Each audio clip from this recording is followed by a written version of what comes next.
नमस्कार. आजच्या भागामध्ये तुमच्या सगळ्यांचं मनपूर्वक स्वागत. आपण आता पत्र लिहिण्याचे प्रसंग पुष्कळ कमी येतात, हे खरं, पण कुरिअर पाठवताना, ऑनलाईन शॉपिंग करताना आपण पत्ता लिहितोच. त्या घराच्या पत्त्यात आपण जे 6 आकडे लिहितो त्याचा नक्की अर्थ काय, हा कधी विचार केलाय का आपण? हे 6 आकडे म्हणजे फक्त नंबर्स नाहीत. हे आकडे ठरवतात की तुमचं पत्र, तुमचं पार्सल देशाच्या कोणत्या कोपऱ्यात किती लवकर पोहोचेल. पिनकोड विषयी तुम्हाला हे माहिती आहे का? काय सांगते नेमकं ही 6 अंकी संख्या? आपलं पार्सल पाठवताना कुरिअर सर्व्हिसला पण आपण म्हणतो की नाही, पिनकोड बराबर है ना, फिर टेन्शन नाही. असं नेमकं काय आहे त्यात? तर पिनकोड ही केवळ संख्या नसून टपाल व्यवस्थेचा अचूक पत्ता दर्शवणारी वैज्ञानिक आणि कार्यक्षम व्यवस्था आहे. भारताच्या टपाल खात्याची ही स्मार्ट कल्पना आहे. पण तुम्हाला ठाऊक आहे का की ही व्यवस्था संपूर्ण भारतासाठी एका मराठी माणसाने तयार केली. ही अतिशय स्मार्ट कल्पना देणाऱ्या अतिशय हुशार मराठी माणसाचं नाव आहे श्री भी वेलणकर, अर्थात श्रीराम भिकाजी वेलणकर. आणि गंमत म्हणजे ते केवळ पोस्ट खात्यात वरिष्ठ अधिकारी नव्हते. ते गणितज्ञ होते, संस्कृत पंडित होते, कवी होते, नाटककार होते. मराठी, संस्कृत, इंग्रजी, हिंदी, जर्मन, पाली, अर्धमागधी इतक्या भाषांवर त्यांचं प्रभुत्व होतं. सरकारी नोकरी सांभाळत असताना त्यांनी 100हून अधिक ग्रंथ लिहिले. एका माणसाने एकाच वेळी मेघदूतात मेघाला अचूक पत्ता सांगणाऱ्या कालिदासाच्या जीवनावर आधारित कालिदास चरितम सारखं नाटकही दिलं आणि देशाला अचूक पत्ता सांगणारी पिनकोड व्यवस्थाही दिली. का बरं त्यांना वाटलं की आपण पिनकोड तयार करावा? त्याची गोष्ट ही खूप इंटरेस्टिंग आहे. तेव्हा वेलणकर पोस्ट आणि तार खात्याचे संचालक म्हणून कोलकात्यात होते. एक दिवस एक तरुण लष्करी जवान त्यांना भेटायला आला. त्याचे वडील केरळमध्ये राहत होते आणि त्यांची तब्येत खालावत चालली होती. घरच्यांची खुशाली सांगणारी पत्र त्याला हवी होती, पण ती पोहोचतच नव्हती. पोहोचली तरी 1.5 महिना उशिराने. एका सैनिकासाठी सीमेवर असताना आपल्या वडिलांची खबर 1.5 महिना उशिरा मिळणं, यात किती काळजी, किती असहाय्यता असेल याचा विचार तरी करा.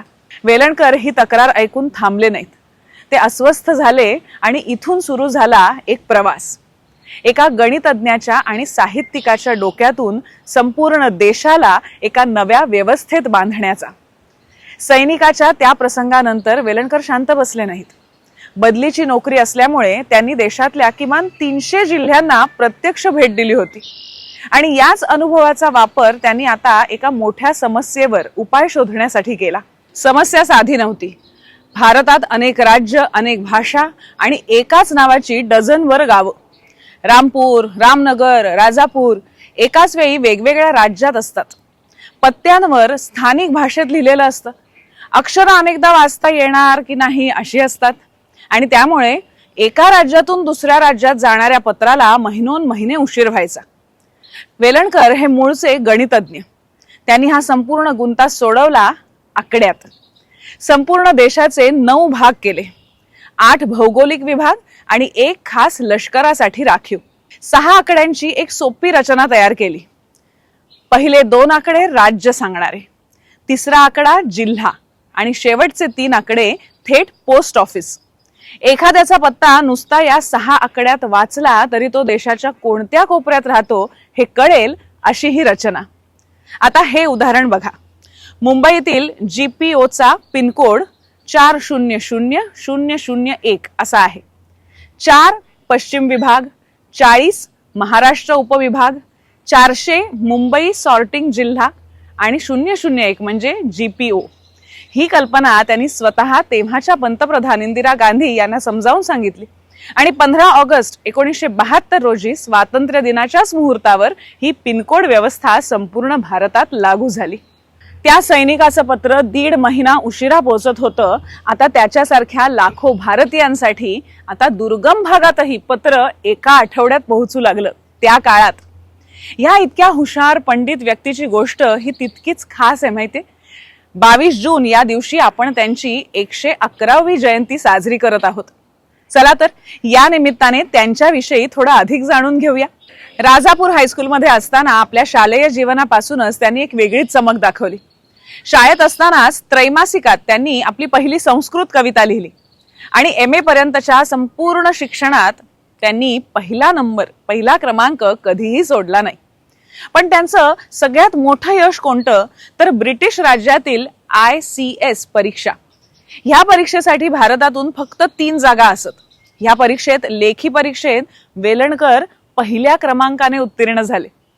दुसऱ्या क्रमांकाच्या विद्यार्थ्याला मिळालेल्या मार्कात आणि त्यांना मिळालेल्या मार्कांमध्ये किती अंतर होतं माहितीये?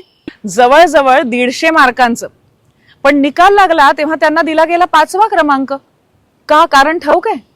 लेखी आणि तोंडी परीक्षेच्या मधल्या काळात रत्नागिरीच्या जिल्हाधिकाऱ्यांकडून एक इतिवृत्त मागवलं गेलं होतं. त्यात एक गोष्ट नोंदवली होती की रत्नागिरीत स्थानबद्ध असलेले स्वातंत्र्यवीर सावरकर संध्याकाळी आपल्या घरी लहान मुलांना गोळा करून गोष्टी सांगत असत आणि त्या गोष्टी ऐकायला जाणाऱ्या मुलांमध्ये वेलणकरही असत. ही माहिती ब्रिटिश सरकारपर्यंत पोहोचली आणि तोंडी परीक्षेत मुद्दाम अत्यंत कमी गुण देऊन एका हुशार तरुणाचं स्थान खाली ढकललं गेलं.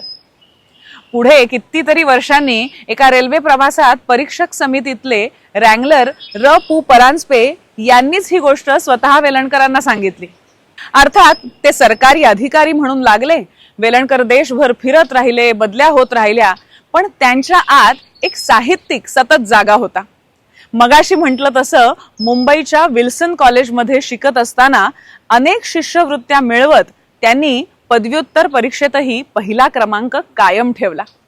आणि याच काळामध्ये त्यांनी संगीत शास्त्राचाही सखोल अभ्यास केला. गीत गिरवाण नावाचा ग्रंथ लिहिला, जो आजही भारतीय संगीतातल्या महत्वाच्या ग्रंथात गणला जातो. इतकंच नाही, त्यांनी जर्मन भाषा शिकून घेतली आणि वेदांवरच्या एका जर्मन ग्रंथाचा इंग्रजीत अनुवाद केला. पुढे प्रशासकीय नोकरी सांभाळत त्यांनी 100हून अधिक ग्रंथ लिहिले. संगीत नाटकं, गीतनाट्यम, दूरदर्शन मालिका, कथासंग्रह, नृत्यनाट्यम, सुभाषितम, बालसाहित्य आणि एक खास गोष्ट, संस्कृत भाषा सामान्य माणसांपर्यंत पोहोचवण्यासाठी त्यांनी रस्त्यांवर पथनाट्यही सादर केली. गिरवाण सुधा नावाचं मासिक त्यांनी चालवलं. आणि एक गोष्ट खास नोंद घेण्यासारखी, संस्कृतातून लिहिताना त्यांनी फक्त परंपरागत संस्कृत वृत्त वापरली नाहीत, तर ओवी, अभंग, साकी, पोवाडा, लावणी हे मराठी रचना प्रकारही संस्कृतात आणले. त्यांचा एक प्रयोग अतिशय गाजला, तो म्हणजे आपल्या मराठी सौभद्र नाटकाचं संस्कृत रूपांतर. आपली मराठी नाट्यपद संस्कृत मध्ये इतकी मस्त जमून आली आहेत. आता एक उदाहरण ऐकवते.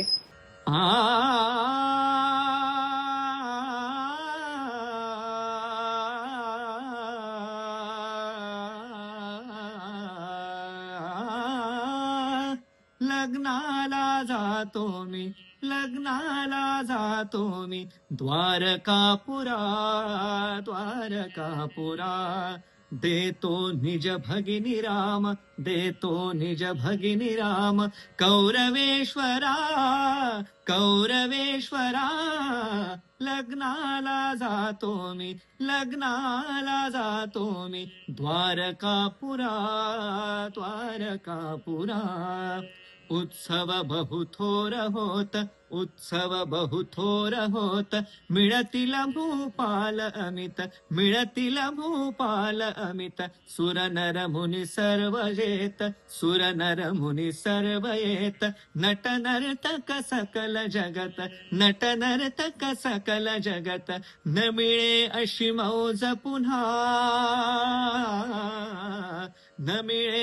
मौज पुन्हा पाहण्या नरा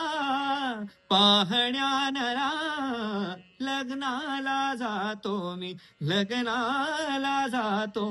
द्वारकापुरा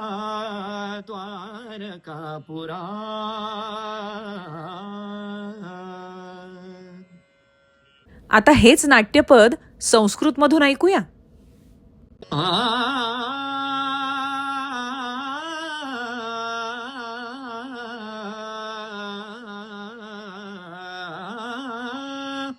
वैवाहिक मंगलाय वैवाहिक मंगलाय द्वारकां भजे यच्छति रामो भगिनीं कुरु मही भुजे वैवाहिक मंगलाय द्वारकां भजे सन्निहितो महान् क्षणः एष्यति भूपालगणः नरः सुरातपस्विनः नृत्यनाट्यनिपुणजनः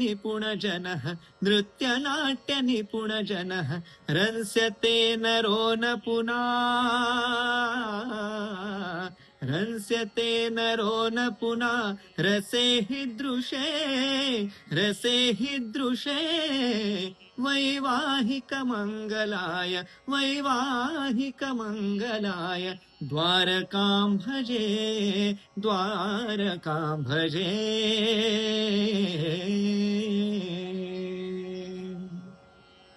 म्हणजे एका बाजूला देववाणीचा प्रचार आणि दुसऱ्या बाजूला मराठी संगीत नाटकांची महती, दोन्ही त्यांनी एकत्र जपलं. त्यांनी लिहिलेलं कालिदासाच्या आयुष्यावरचं कालिदास चरितम हे संस्कृत नाटक आधुनिक संस्कृत नाटकांमध्ये महत्वाचं मानलं जातं. संस्कृत आणि साहित्य क्षेत्रातल्या त्यांच्या योगदानाची दखल वेळोवेळी घेतली गेली. 1975 मध्ये त्यांच्या शिवछत्रपती या संस्कृत नाटकासाठी तत्कालीन उपराष्ट्रपतींच्या हस्ते त्यांचा सन्मान करण्यात आला. 1977 मध्ये त्यांना देशातला सर्वोच्च साहित्यिक सन्मान साहित्य अकादमी पुरस्कार संस्कृत साहित्यातील योगदानासाठी प्रदान करण्यात आला. यानंतरही सन्मानांची मालिका सुरूच राहिली. सुरसिंगार परिषदेचा रसेश्वर पुरस्कार, महाराष्ट्र शासनाचा पुरस्कार आणि अखिल भारतीय साहित्य संमेलनाचा भारत भाषा भूषण हा बहुमान, तसेच गोव्याच्या कला अकादमीचा पुरस्कार असे कितीतरी मानसन्मान त्यांना मिळाले. एका प्रशासकीय अधिकाऱ्याने नोकरी सांभाळत साहित्य आणि संस्कृतीच्या क्षेत्रात इतके मानाचे टप्पे गाठले, हे किती विलक्षण आहे नाही का? आज या क्षणी भारतात कुठेतरी कोणीतरी पत्ता टाईप करत असेल, Amazonवर ऑर्डर देत असेल, कुणाला पत्र पाठवत असेल, सरकारी फॉर्म भरत असेल आणि पिनकोडच्या 6 आकड्यांमुळे ती वस्तू, ते पत्र बरोबर जागी पोहोचेल. रोज करोडो वेळा हे आकडे वापरले जातात, पण ज्या माणसाने हे आकडे दिले त्याचं नाव आज किती जणांना माहितीये?